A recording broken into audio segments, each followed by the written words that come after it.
ದಸರಾ ಉತ್ಸವದ ಉದ್ಘಾಟನೆಯನ್ನು ತಾಯಿ ಚಾಮುಂಡೇಶ್ವರಿಯ ಕೃಪಾಶೀರ್ವಾದದೊಂದಿಗೆ ನಾವೆಲ್ಲರೂ ಸೇರಿ ವಿಜೃಂಭಣೆಯಿಂದ ಉದ್ಘಾಟನೆ ಮಾಡ್ತಾಯಿದ್ದೀವಿ.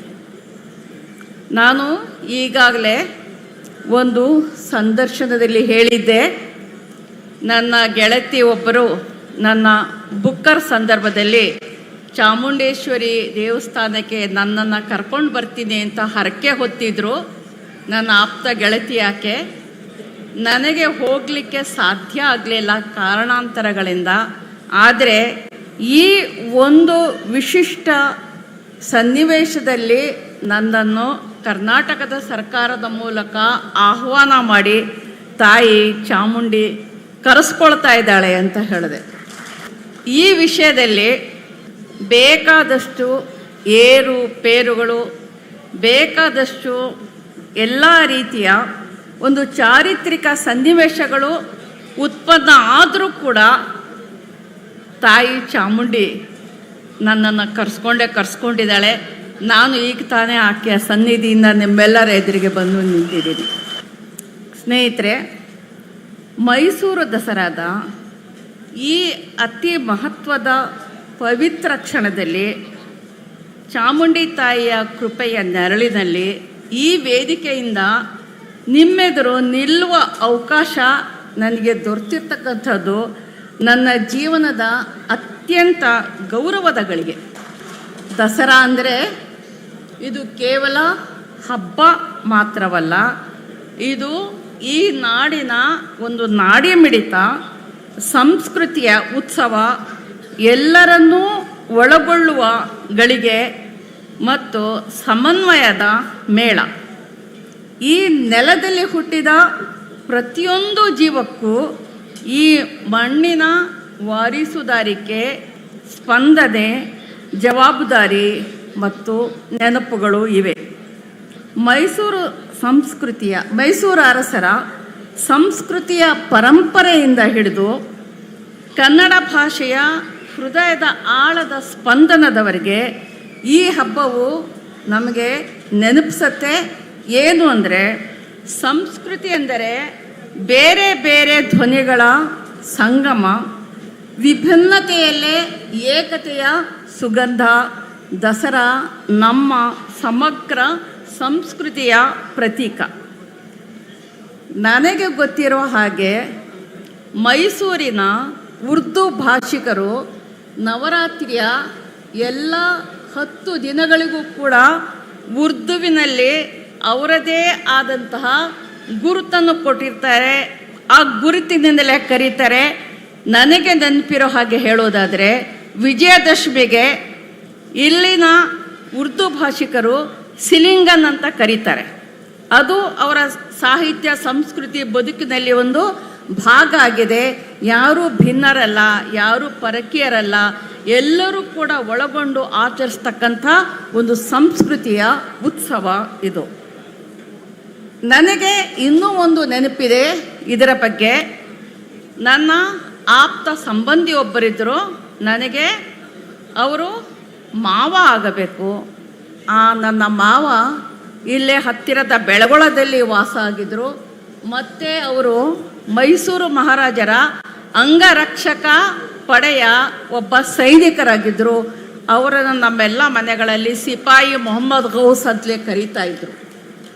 ನನಗೆ ಈಗ ಹೆಮ್ಮೆ ಅನ್ನಿಸುವಂಥದ್ದು, ಮಹಾರಾಜರು ಅವರೊಬ್ಬರೇ ಅಲ್ಲ, ಆ ಥರದ ಅನೇಕ ಅಂಗರಕ್ಷಕರು ಮಹಾರಾಜರಿಗೆ ಇದ್ದರು. ನನಗೆ ಈಗ ಅನ್ನಿಸುವಂಥದ್ದು, ಮಹಾರಾಜರು ಜಯಚಾಮರಾಜೇಂದ್ರ ಒಡೆಯರ್ರವರು ಮುಸ್ಲಿಮರನ್ನು ನಂಬಿ, ಮುಸ್ಲಿಮರ ಬಗ್ಗೆ ಅನುಮಾನ ಪಡದೆ ತಮ್ಮ ಅಂಗರಕ್ಷಕ ಪಡೆಯ ಸದಸ್ಯರನ್ನಾಗಿ ಮಾಡಿಕೊಂಡು ಅವರ ಬಗ್ಗೆ ಭರವಸೆ ಇಟ್ಟಂತಹ ಪ್ರಸಂಗ ನನಗೆ ನಿಜವಾಗಿಯೂ ಬಹಳ ಹೆಮ್ಮೆ ತರುವಂಥದ್ದು, ಬಹಳ ಆಪ್ಯಾಯಮಾನವಾದದ್ದು ಅಂತ ನಾನು ನಿಮ್ಗೆ ಹೇಳಿಕೊಳ್ಳಿಕ್ಕೆ ಇಷ್ಟಪಡ್ತೀನಿ. ಸಂಸ್ಕೃತಿ ಅಂದರೆ ಹೃದಯಗಳನ್ನು ಒಟ್ಟುಗೂಡಿಸುವ ಸೇತುವೆ. ಅದು ದ್ವೇಷವನ್ನು ಬೆಳೆಸುವುದಲ್ಲ, ಪ್ರೀತಿಯನ್ನು ಹರಡುವುದೇ ಅದರ ಗುರಿ. ನನ್ನ ಧಾರ್ಮಿಕ ನಂಬಿಕೆಗಳು, ನನ್ನ ಜೀವನ ಪಾಠಗಳು ಯಾವಾಗಲೂ ಹೊಸ್ತಿಲ ಗಡಿಯಾಚೆ ದಾಟಿಲ್ಲ. ಅವು ಯಾವತ್ತೂ ಪ್ರಾಣಿಯನ್ನು ಮನುಷ್ಯನನ್ನು ನೋಯಿಸದ ಜೀವಪರ ಮಾನವೀಯ ದರ್ಶನವನ್ನು ಬೆಳೆಸಿವೆ. ಈ ನೆಲದ ಸಂಸ್ಕೃತಿ ನನಗೆ ಕಲಿಸಿದ ಪಾಠ ಅಂದರೆ ಎಲ್ಲರನ್ನು ಒಳಗೊಳ್ಳುವ ಮನಸ್ಸು, ಎಲ್ಲರ ಬದುಕನ್ನು ಗೌರವಿಸುವ ಹೃದಯ.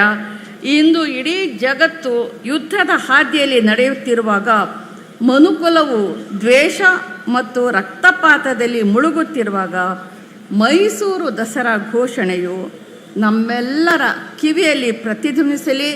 ಇದು ಶಾಂತಿಯ ಹಬ್ಬ, ಇದು ಸೌಹಾರ್ದದ ಮೇಳ, ಇದು ಸರ್ವ ಜನಾಂಗದ ಶಾಂತಿಯ ತೋಟ. ನಾವು ಪ್ರಜಾಪ್ರಭುತ್ವದ ಮೌಲ್ಯಗಳನ್ನು ಗೌರವಿಸೋಣ. ನಾವು ಪರಸ್ಪರರ ನಂಬಿಕೆಗಳನ್ನು, ಸಂಸ್ಕೃತಿಗಳನ್ನು ಗೌರವಿಸುವುದರ ಮೂಲಕ ನಮ್ಮ ಬದುಕನ್ನು ಶ್ರೀಮಂತಗೊಳಿಸೋಣ. ಈ ನೆಲದ ಸುಗಂಧವು ಐಕ್ಯತೆ ಆಗಲಿ. ಈ ನೆಲದ ಹೂಗಳು ಸೌಹಾರ್ದದಿಂದ ಕೂಡಿವೆ. ಈ ನೆಲದ ಬಿಸಿಲು ಕೂಡ ಮಾನವೀಯ ಪ್ರೀತಿಯ ಪ್ರತೀಕವಾಗಿದೆ. ಈ ಸಂದರ್ಭದಲ್ಲಿ ಚಾಮುಂಡಿ ತಾಯಿಯ ಮಹಿಮೆ ನಮ್ಮೆಲ್ಲರ ಜೀವನಕ್ಕೆ ಮಾರ್ಗದರ್ಶನವಾಗಿರಲಿ. ತಾಯಿ ಚಾಮುಂಡಿ ಶಕ್ತಿಯ, ಧೈರ್ಯದ, ಮಮತೆಯ ಹಾಗೂ ರಕ್ಷಕತ್ವದ ಸಂಕೇತ. ನಮ್ಮೊಳಗಿನ ದ್ವೇಷ, ಅಸಹಿಷ್ಣುತೆ, ಹಾಗೆ ಇವುಗಳನ್ನು ನಾಶ ಮಾಡಲಿ.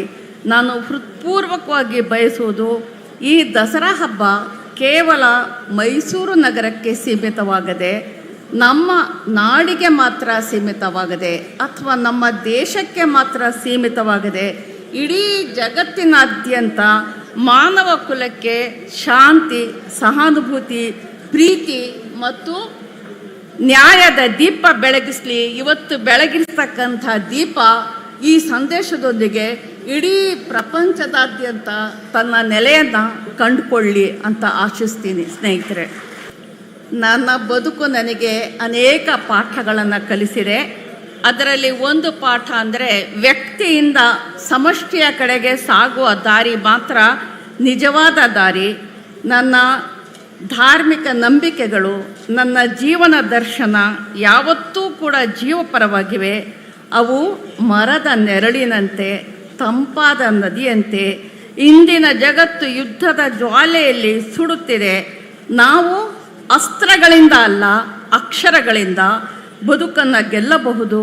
ಹಗೆಗಳಿಂದ ಅಲ್ಲ, ಪ್ರೀತಿಯಿಂದ ಬದುಕನ್ನು ಅರಳಿಸಬಹುದು. ಹಾಗೆ ಈ ನೆಲದ ಪರಂಪರೆ ನಮಗೆ ಹೇಳುತ್ತೆ, ಇದು ಸರ್ವ ಜನಾಂಗದ ಶಾಂತಿಯ ತೋಟ ಅಂತ ಹೇಳಿಬಿಟ್ಟು.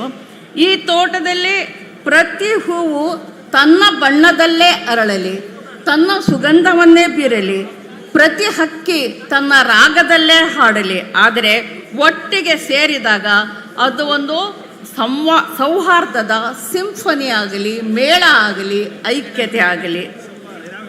ಪ್ರಜಾಪ್ರಭುತ್ವ ಅನ್ನೋದು ಒಂದು ವ್ಯವಸ್ಥೆ ಅಲ್ಲ, ಅದು ಒಂದು ಮೌಲ್ಯ. ಅದು ಪ್ರತಿಯೊಬ್ಬರ ಧ್ವನಿಯನ್ನು ಗೌರವಿಸುವ ಮನೋಭಾವ. ಅದು ಬೇರೆಯವರ ಬದುಕಿನಲ್ಲಿ ಅರ್ಥಪೂರ್ಣವಾಗಿ ನಡೆದುಕೊಳ್ಳುವ ಜವಾಬ್ದಾರಿ. ಅದನ್ನು ಗೌರವಿಸುವುದು ನಮ್ಮೆಲ್ಲರ ಕರ್ತವ್ಯ. ನಾವು ಎಲ್ಲರೂ ಒಂದೇ ಗಗನದ ಅಡಿಯ ಪಯಣಿಗರು. ಆಕಾಶ ಯಾರನ್ನೂ ಬೇರ್ಪಡಿಸೋದಿಲ್ಲ, ಭೂಮಿ ಯಾರನ್ನೂ ಹೊರತಳ್ಳುವುದಿಲ್ಲ. ಮನುಷ್ಯ ಮಾತ್ರ ಗಡಿಗಳನ್ನು ಹಾಕ್ತಾನೆ. ಈ ಗಡಿಗಳನ್ನು ನಾವೇ ಅಳಿಸ್ಬೇಕು. ಇಂದು ಈ ಹಬ್ಬ ಮೈಸೂರಿನ ಬೀದಿಗಳಲ್ಲಿ ಮಾತ್ರವಲ್ಲ, ಇಡೀ ಜಗತ್ತಿನ ಹೃದಯಗಳನ್ನು ಬೆಳಗಲಿ ಅಂತ ಹೇಳಿಬಿಟ್ಟು ನಾನು ಆಶಿಸ್ತೀನಿ. ಚಾಮುಂಡೇಶ್ವರಿ ಅಂದರೆ ಹೆಣ್ಣಿನಲ್ಲಿರುವ ಅಪಾರ ಶಕ್ತಿ, ಅವಳ ಅಜೇಯ ಮನೋಬಲದ ಸಂಕೇತ. ಸ್ತ್ರೀತ್ವ ಅಂದರೆ ಕೇವಲ ಮೃದುತ್ವ ಅಥವಾ ತಾಯ್ತನ ಮಾತ್ರವಲ್ಲ, ಅದು ಅನ್ಯಾಯದ ವಿರುದ್ಧ ದಿಟ್ಟವಾಗಿ ನಿಂತು ಹೋರಾಡುವ ಶಕ್ತಿ ಕೂಡ ಹೌದು ಅನ್ನೋದನ್ನು ನಾವು ಆಕೆಯ ಬದುಕಿನಿಂದ, ಆಕೆಯ ಹೋರಾಟದಿಂದ ನಾವು ಕಲಿತಿದ್ದೀವಿ. ನಾವು ಇತಿಹಾಸದತ್ತ ಒಂದು ದೃಷ್ಟಿಯನ್ನು ನಾವು ಹಾಯಿಸಿದಾಗ ನಾಲ್ವಡಿ ಕೃಷ್ಣರಾಜೇಂದ್ರ ಒಡೆಯರ್ ಅವರು ಇಂದಿಗೂ ಯಾಕೆ ಪ್ರಸ್ತುತ ಆಗ್ತಾರೆ ಅನ್ನೋದು ನಮ್ಮ ಎದುರಿಗೆ ಇರ್ತಕ್ಕಂಥ ಒಂದು ಪ್ರಶ್ನೆ. ಯಾಕೆ ಅಂದರೆ ಅವರು ಇಡೀ ಒಡೆಯರ್ ಅರಸೊತ್ತಿಗೆಯ ವಿಶೇಷ ಮತ್ತು ಅನರ್ಘ್ಯ ರತ್ನ. ಅವರಿಗೆ ಹಂಚಿಕೊಳ್ಳೋದ್ರಲ್ಲಿ ಬಹಳ ನಂಬಿಕೆ ಇತ್ತು. ಅವರು ರಾಜಕೀಯ, ಆರ್ಥಿಕ, ಸಾಮಾಜಿಕ ಮತ್ತು ಸಾಮಾಜಿಕ ನ್ಯಾಯದ ಔದಾರ್ಯದ ದೊರೆಯಾಗಿದ್ದರು. ಭೇದ ಭಾವಕ್ಕಿಂತ ವಿಶಾಲ ಮನಸ್ಸಿಗೆ ಅವರು ಗೌರವ ಕೊಡ್ತಿದ್ರು. ಅವರು ನೀಡಿದ ಸಂದೇಶ, ಸಂಪತ್ತನ್ನು ಹಂಚಿದಾಗ ಮಾತ್ರ ಅದು ಬೆಳೆಯುತ್ತೆ, ಶಕ್ತಿಯನ್ನು ಹಂಚಿಕೊಂಡಾಗ ಮಾತ್ರ ದೀರ್ಘಕಾಲ ಬದುಕುತ್ತದೆ ಅಂತ ಹೇಳ್ಬಿಟ್ಟು. ಹೀಗಾಗಿ ಸ್ನೇಹಿತರೆ, ಇಷ್ಟು ಮಾತನ್ನು ಹೇಳಿ ನಾನು ಒಬ್ಬ ಸಾಹಿತಿ, ಒಬ್ಬ ಕವಯಿತ್ರಿ. ನಾನು ಕವನದ ಮೂಲಕ ನನ್ನ ಒಂದು ಸಂದೇಶವನ್ನು ನಿಮ್ಮೆದುರಿಗೆ ಇಡದೇ ಇದ್ದರೆ ನಾನು ಸಾಹಿತ್ಯದ ಜೊತೆಯಲ್ಲಿ ನಾನು ಅಪಚಾರ ಮಾಡಿದ ಹಾಗೆ ಅಂತ ನನಗನ್ಸುತ್ತೆ. ನಾನು ನನ್ನ ಒಂದು ಕವನವನ್ನು ನಿಮ್ಮ ಎದುರಿಗೆ ಓದಲಿಕ್ಕೆ ನಿಮ್ಮ ಅನುಮತಿಯನ್ನು ಕೋರ್ತೀನಿ. ಇದು ಈಗ ಬರೆದಿದ್ದಲ್ಲ, ನಾನು ಸುಮಾರು 10 ವರ್ಷದ ಹಿಂದೆ ಬರೆದಿದ್ದು ಪ್ರಕಟ ಆಗಿದೆ. ಇದರ ಹೆಸರು ಬಾಗಿನ ಅಂತ. ಒಬ್ಬ ಮುಸ್ಲಿಂ ಹೆಣ್ಣುಮಗಳು ಬಾಗಿನವನ್ನು ಪಡ್ಕೊಂಡಾಗ ಅವಳ ಮನಸ್ಸಿನಲ್ಲಿ ಉತ್ಪನ್ನ ಆಗತಕ್ಕಂಥ ಭಾವನೆಗಳನ್ನ ನಿಮ್ಮ ಜೊತೆಗೆ ಹಂಚ್ಕೊಳ್ತಾ ಇದ್ದೀನಿ.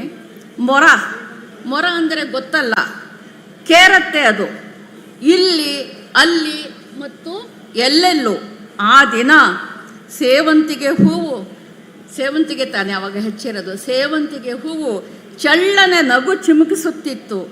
ದಿನ ತುಂಬಿದ್ದ ಮೋಡ ಎರಡೂ ಕೈಯಲ್ಲಿ ಸೊಂಟ ಹಿಡಿದು ಬೆವರಿನಿಂದ ತೊಯ್ದು ಉಸ್ಸೆಂದಾಗ ಆಕಾಶ, ಭೂಮಿ ಮತ್ತು ಸಮಸ್ತವು ಗಲಗಲ ಅಂತ ಚಿಮ್ಮುತ್ತಿದ್ದವು. ಅಸೂಯೆಯಿಂದ ಸೂರ್ಯ ಕೆಂಪಾಗಿದ್ದ. ನನಗಿಲ್ಲದ ವಾತ್ಸ್ಯದಲ್ಲಿ ಇವಳು ಹೇಗೆ ಮಿನುಗುತ್ತಿದ್ದಾಳೆ ನೋಡಿ ಅಂತ. ಅದೇನೂ ಎಂದಿನ ದಿನವಾಗಿರಲಿಲ್ಲ. ಸಂಭ್ರಮಕ್ಕೆ ದೊಡ್ಡ ಮುಳ್ಳು, ಚಿಕ್ಕ ಮುಳ್ಳು ಅಂಟಿ ಜೂಜಾಟವಾಡುತ್ತಿದ್ದವಲ್ಲ. ಅಚ್ಚ ಕೃಷಿಕ ಬಸವರಾಜಣ್ಣನ ಎಡಹೆಗಲಿನ ವಲ್ಲಿಯೊಡನೆ ಮಣ್ಣಿನ ಗುಣ ಹೀರಿದ್ದ ನಾನು ಭಾನುವಿನಿಂದ ಜಯ ಆಗಿದ್ದು ಹೀಗೆ. ಯಾವುದೇ ಗೋಡೆಗಳಿರಲಿಲ್ಲ ಬಿಡಿ, ಪ್ರೀತಿಯ ಒಳಹೊರತೆಗಳು ಜಿನುಗುವುದು ಹೀಗೆಯೇ ನೋಡಿ. ಸಾಬರ ಮಗಳು ಸಾಬರ ಸೊಸೆಗೆ ಜೀವ ತುಂಬಿದ ಹಸಿ ಮಣ್ಣಿನ ಬಾಗಿನ ಜಯ.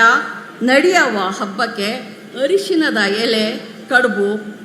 ಗಂಡನ ಮನೆಯ ಕಸೂತಿ ನೆರಿಗೆಗಳ ಸದಾ ಚಿಮ್ಮುತ್ತಿದ್ದರೂ ಎದೆಯಾಳದಲ್ಲಿ ಪಿಸುಗುಟ್ಟಿದ್ದು ಆ ಎಲೆ ಹಸಿರು ವಾತ್ಸಲ್ಯವ ನೇಯ್ದ ಸಾದಾ ಸೀರೆ. ಮಡಿಲಲ್ಲಿ ತುಂಬಿಸಿ ಕವುಚಿದ ಮೊರವ ಮರಳುವ ದಾರಿಯಲ್ಲಿ ನಿಂತು ಅರಳಿ ಮರವ ಕೇಳಿದ್ದೆ, ಹೇಗೆ ಕೊಂಡೊಯ್ಯಲಿ ಇದನ್ನು ನನ್ನ ಅತ್ತೆ ಮನೆಗೆ ಅರಿಶಿನ ಕುಂಕುಮದೊಡನೆ? ಹೇಗೆ ಬಿಡಿಸಲಿ ಬಾಂಧವ್ಯದ ಎಳೆಗಳ ರಂಗೋಲಿಯನ್ನು ಸಾಬರ ಮನೆ ಬಾಗಿಲಲ್ಲಿ? ಕೊಡಲೇ ಯಾರಿಗಾದರೂ ದಾರಿ ಹೋಕರಿಗೆ, ಕೊಡಬಹುದೇ ಅದನ್ನು ಯಾರಿಗಾದರೂ? ಆ ಒಲವನ್ನು, ಆ ಬಲವನ್ನು, ಆ ಪಿತೃವಾತ್ಸಲ್ಯದ ಮಾತೃತ್ವವನ್ನು ನೆನೆಸಿಕೊಂಡಾಗ ಈಗಲೂ ಕಣ್ಣಂಚಿನಲ್ಲಿ ತೇವ. ಮೊರದ ತುಂಬ ಬದುಕಿನ ಹಸೆಯ ಬರೆದ ಬೇಸಿಗೆ ಹಕ್ಕಿಗೆ ವಿದಾಯ. ಬಸವರಾಜಣ್ಣ, ನೀವು ಕೊಟ್ಟ ಮೊರ ಹೇಳುತ್ತೆ, ಮಿಡಿಯುತ್ತೆ, ಸಹಸ್ರ ಆರೋಪಗಳ ಎದುರು ಒಂಟಿಯಾಗಿ ನಿಲ್ಲುತ್ತೆ. ಇದು ಈಗ ನನಗೆ ನೆನಪಿಗೆ ಬರುತ್ತೆ. ಸಹಸ್ರ ಆರೋಪಗಳ ಎದುರಿಗೆ ಬಸವರಾಜಣ್ಣನ ಪ್ರೀತಿ ವಾತ್ಸಲ್ಯ ನನಗೆ ಜೊತೆಯಾಗಿ ಒಂಟಿಯಾಗಿ ನಿಲ್ಲುತ್ತೆ. ದ್ವೇಷದ ಎಲ್ಲ ಭಾಷೆಗಳನ್ನು ಕವುಚಿ ಹಾಕುತ್ತೆ. ಮುಂಜಾವಿನ ಹೊಂಬೆಳಕಿನೊಂದಿಗೆ ಪ್ರೀತಿಯ ನಿರ್ಮಲ ಅಲೆಗಳು ಮೊರದ ತುಂಬ ತೂರುತ್ತಿರುತ್ತವೆ. ನನ್ನ ಕೆಲವು ಮಾತುಗಳನ್ನು ಮತ್ತು ನನ್ನ ಒಂದು ಕವನವನ್ನು ಕೂಡ ಸಹೃದಯತೆಯಿಂದ ಕೇಳಿದ ನಿಮ್ಮೆಲ್ಲರಿಗೂ ಕೂಡ ನನ್ನ ನಮನಗಳು. ನಮಗೆ ನಮ್ಮ ಸಂಸ್ಕೃತಿ ನಮ್ಮ ಬೇರು, ಸೌಹಾರ್ದ ನಮ್ಮ ಶಕ್ತಿ, ಆರ್ಥಿಕತೆಯೇ ನಮ್ಮ ರೆಕ್ಕೆ. ವಿಶ್ವಕ್ಕೆ ಶೈಕ್ಷಣಿಕವಾಗಿ, ಆರ್ಥಿಕವಾಗಿ, ಔದ್ಯೋಗಿಕವಾಗಿ ಭಾರತದ ನೆಲೆಯಲ್ಲಿ ನಮ್ಮ ಯುವ ಶಕ್ತಿಯೊಂದಿಗೆ ಸೇರಿ ಮಾನವೀಯ ಮೌಲ್ಯಗಳ ಪ್ರೀತಿಯ ಹೊಸ ಸಮಾಜವನ್ನು ಕಟ್ಟೋಣ. ಅದರಲ್ಲಿ ಎಲ್ಲರಿಗೂ ಸಮಪಾಲು ಸಮಬಾಳು ಇರಲಿ.